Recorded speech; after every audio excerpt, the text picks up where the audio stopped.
I remember when I used to start the day with 5 snoozes, then I'd roll out of bed, shower, be running late, wouldn't even shave, grab a Coke Zero, and run to the train, the L in Chicago, on my way, on my morning commute. That was my morning routine, my morning ritual.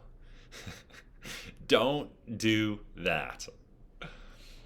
I'm going to share some conscious morning rituals that might help you prime and protect your day. I love that. I just heard that from Graham Cochran soon. I think that's what the morning ritual is all about, is priming our energies and protecting our energies.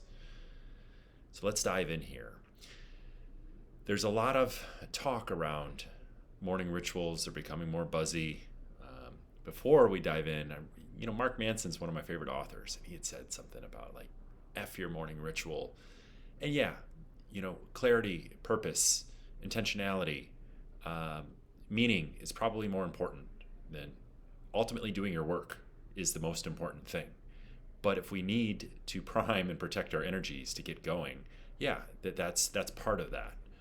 So I'm going to push back on Mark Manson a little bit, but I do love his work. And yeah, the first hour, possibly the first 2 hours of the day are super, super important. I love how Tony Robbins calls it the power hour.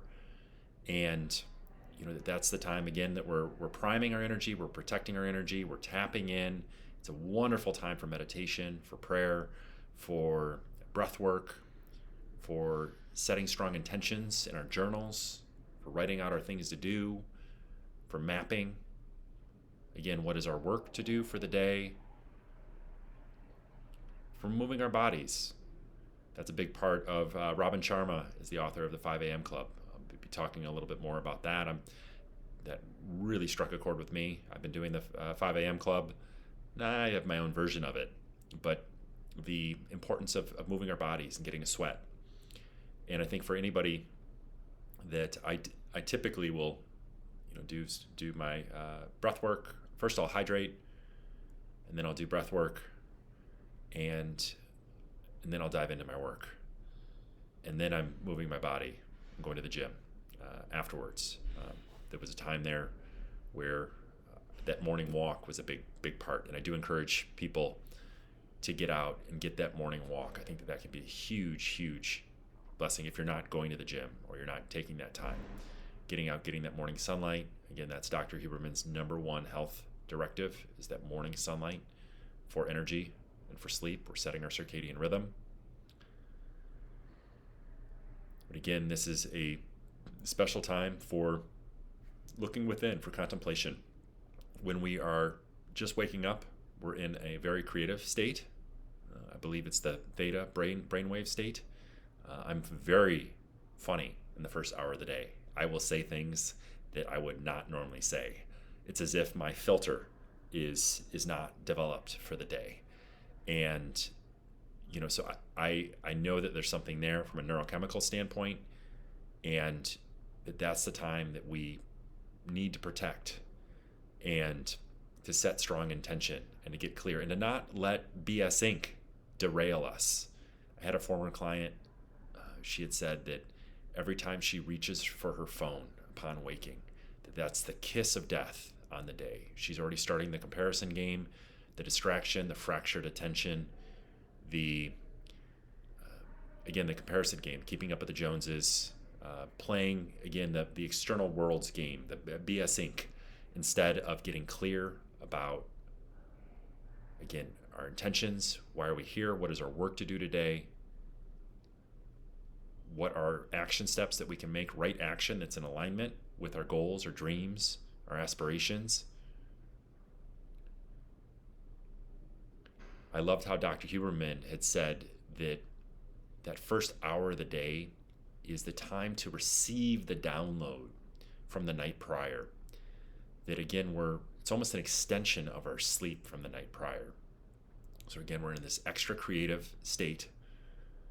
And this would be a wonderful time to track our dreams, because they're going to be more likely to retrieve them and to get into that nuanced terrain. I've been tracking my dreams since 2015. I typically write down 5 to 10 each morning upon waking. That was something I did not dream before my first journey with ayahuasca. I presume this probably started with psilocybin in 2013 when I started having some of these experiences recreationally. But I think that actually taking the time to be intentional and to create the space was what I needed to start to retrieve those and recall those. It's probably a better word. I'll be doing my meditation in the morning, and then poof, I'm kind of plucking the dreams out of the air. They start to come into my field of awareness from the night prior, and then I might stop the meditation and journal the dreams. That's the only thing that I would stop a meditation for. I know we're getting a little nuanced. Or I will just journal the dreams that I recall after the meditation. But I think if we set that intention to remember our dreams, I hear from a lot of people, and I don't remember my dreams. I wish that I would. If you set strong intention to do that, and you put the dream journal by your bed with a pen, and it's ready, eventually those dreams will start coming. Especially if you take those Hermetica sleep gummies that I've mentioned on the latest sleep video that I did. I've noticed that I'm getting an additional 30 to 40 minutes of REM sleep every night. And REM sleep, again, is our team of inner psychologists, inner psychiatrists that are helping us process emotions, process traumas, to consolidate memories, and that help us to, again, process the neuroplasticity, learning, essentially. So all of that's happening when we're in the REM sleep, and we can track that with our Whoop device. And again, there's big potential to also get into our unconscious when we're tracking our dreams. I often will glean a lesson or two. I'll see something in my dreams that I'm writing down or recalling. I'm like, whoa, that's not in alignment with the path that you've set forth. That's not who you're trying to be. So there's it's almost as though there's a simulation where I could give earnest thought to my dreams, and then to see it's almost as though my subconscious is trying to communicate with me.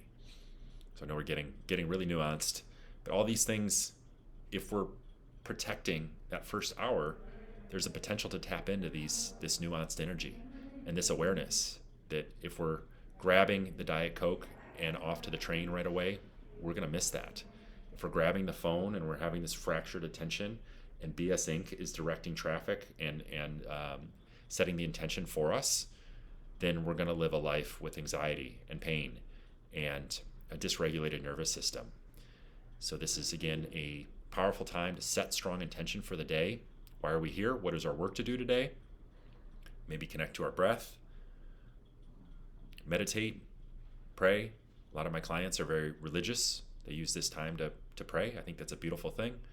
There's lots of science to support that the prayer is really good for us, and meaning and purpose and health, and to have something bigger, a higher purpose in our life.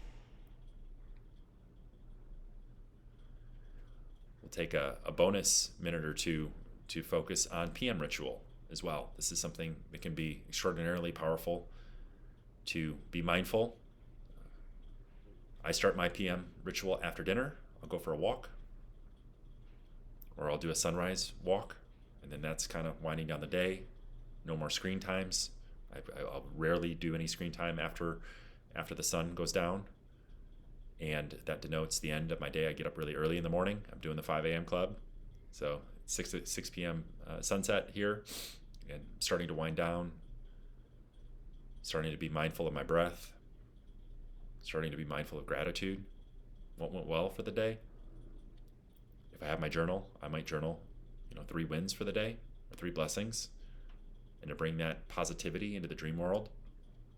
Dr. Wayne Dyer talked about that in depth, the attitude of gratitude, and the importance of that last hour or two before bed, bringing that quiescent and calm, and about how that will help with our sleep and bringing those thoughts into the dream world. And I do from again, tracking my dreams for the last 10 to 12 years, the thoughts that I have the hour or two before bed, those definitely weave their way into into my dreams, into the drama or the story or the arc or the narrative that I'll be having. And there's a lot of chaos at times, and I think one would go mad if they tried to fully understand their dreams. But taking time in earnest to write them down, I try to extract as many details as possible when I do, and just I'm open to receiving the message or the clarity or maybe the aha that is my subconscious communicating to me. Again, the morning is for priming and protecting our energies. The PM ritual is for gratitude and for calm, quiescent. I typically do a little NSDR, a little slow breathing before bed. There's some science to support that helps us get into a deeper sleep, probably more REM sleep as well, and certainly no screen time before bed as well. And the sleep scientists are now, they're talking not just about the blue light. Again, the blue light can be very, very harmful. If you're watching this on YouTube or on your smartphone, don't do that before bed. Please turn it off if you're here, and hopefully you're not watching this late at night, because the device is emitting blue light. The blue light sends a signal to our suprachiasmatic nucleus saying, hey, the sun is out. Stop producing melatonin, the sun is out. And then that will equate to a sleep disruption. We'll wake up in the middle of the night, and there'll be that disruption in natural flow of melatonin. We'll wake up, and then as I've shared in the sleep video that I put out a few days ago, then we have a massive hit in dopamine the subsequent day. So these sleep disturbances are a major problem. We can mitigate them by putting the screens down, or maybe putting the blue and green light glasses on, and doing a little slow breathing, and focusing on gratitude, maybe some journaling, or reading an old-fashioned book. That can be a great way to wind down the day. I'll often put an audiobook on in the other room with a 90-minute timer. It'll go off. I'll often go to sleep before it goes off, and then I'll rewind a little bit the next day. Hopefully you found value in this.